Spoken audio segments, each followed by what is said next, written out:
Welcome back to the Scarlet Faithful podcast. This Friday, heading into Memorial Day weekend. If you're watching this podcast, yes, I got a new banner background. Finally, this episode of the Scarlet Faithful podcast is brought to you by Knights of the Raritan, the Rutgers NIL Collective. Sign up for the free newsletter. The link is in the description of this episode on Apple, Spotify, and YouTube.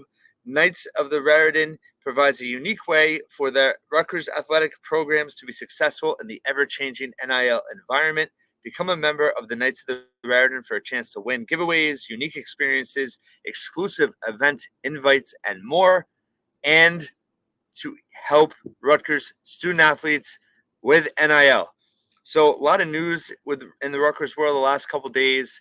I last came to you with my rapid reaction of the addition of PJ Hayes for Rutgers men's basketball on Wednesday night.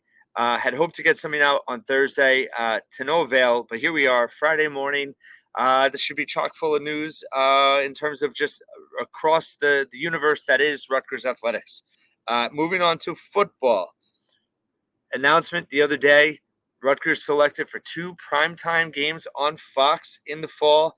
I think it's exciting. I know some people don't like it.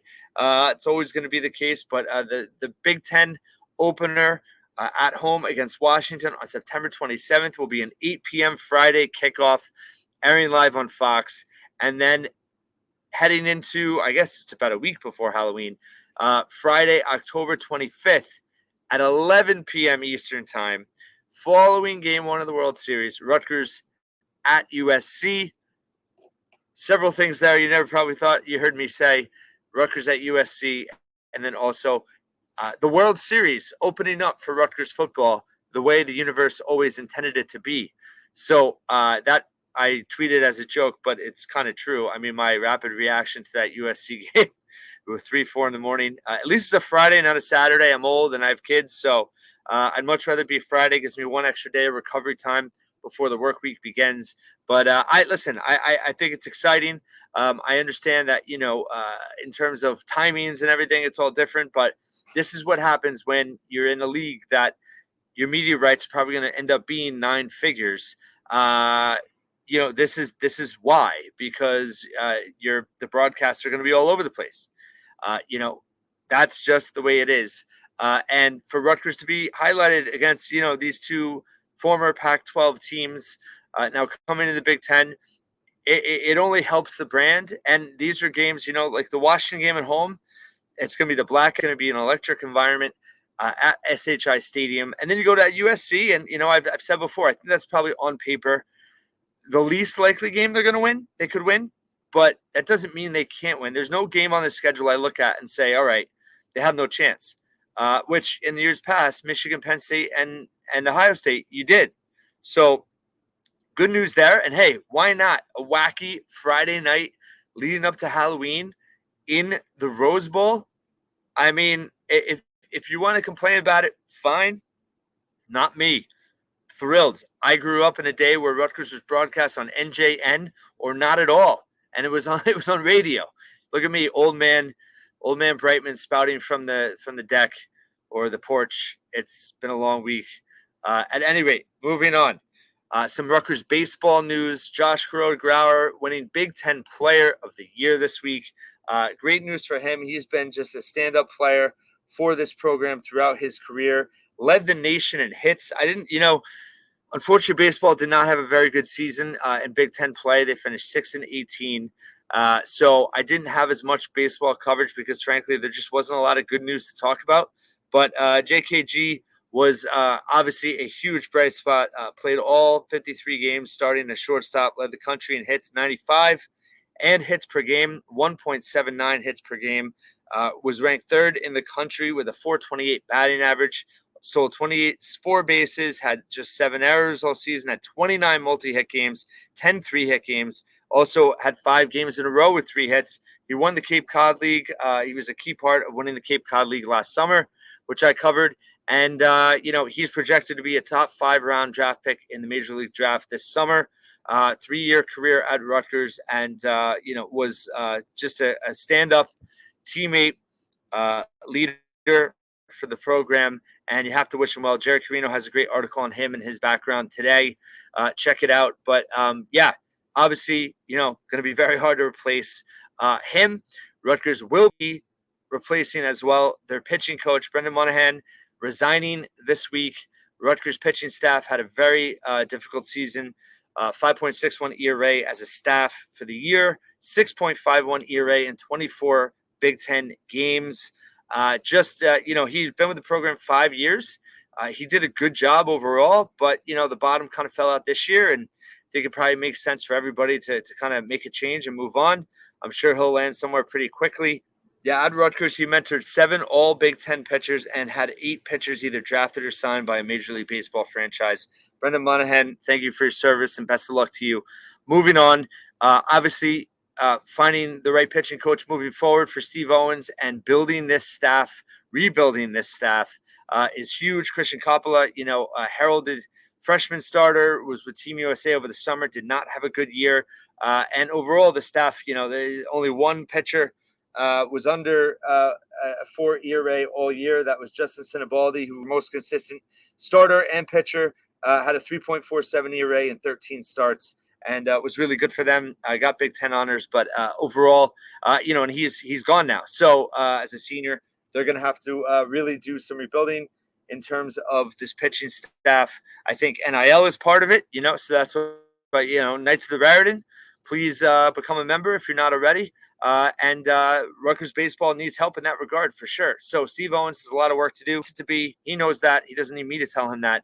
But there's a lot of fans that really have high hopes for the program. And Steve Owens has won everywhere he's been. And this is obviously a difficult challenge. Northeast baseball in a major conference, never easy. But I still have faith that he's going to figure it out. And this is obviously a critical offseason for the program. And filling that pitching coach spot is obviously very important to that. All right, so Rutgers track and field at the NCAA regionals this weekend, and they've had several athletes so far punch their ticket to nationals. Celine Jada Brown advanced to the NCAA Outdoor Championships in the long jump after a good performance on Thursday. Anam Bridget, who's been to the NCAA Championships now, this will be his 3rd bid to the NCAA Outdoor Championships. He, in the long jump, had a leading distance at the East first round on the other day. And then Brian O'Sullivan is going to the Nationals for the first time in his career in the pole vault. And it continues on Friday.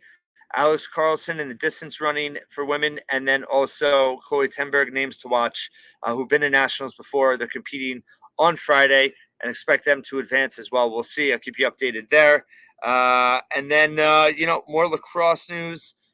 Just in terms of accolades this offseason, Shane Knobloch was named Midfielder of the Year by United States Intercollegiate Lacrosse Coaches Association and First Team All-America honors. He's already received that in several publications. And they named Ross Scott honorable mention All-American. And then Cassidy Spillis was named First Team All-American as well. So, listen, Rutgers has their stars. Just as a team, they were unable to have enough on the field to be able to make the postseason. Rutgers men finished with a winning record, but did not make the NCAA tournament. And then women's lacrosse, unfortunately, just fell below 500 once again.